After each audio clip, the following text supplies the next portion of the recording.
আল্লাহ বলছে চিন্তায় বাড়াবাড়ি করো না, ধর্ম নিয়ে বাড়াবাড়ি করো না।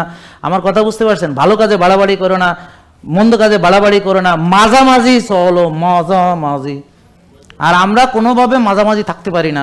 আমারে মানতে যাইয়া না খাইয়া সুটকাইয়া চিমসাইয়া একেবারে কিছু খাবে না, হ্যাঁ, নাকে অটোফেজি করতে করতে পুরো ফেজি হয়ে গেছে, এখন চিটপাটাং বিছানায় শুয়ে গেছে, মানে আমার সে আমারই বেশি, মানে সে আর মনে করলো মানে কথা বুঝলেন না? মানে এতদিন খাইছে জম্মির খাওয়া, এখন খাওয়া ছেড়ে দিন, আর খাবে না, না আমি ভাত খাবো না।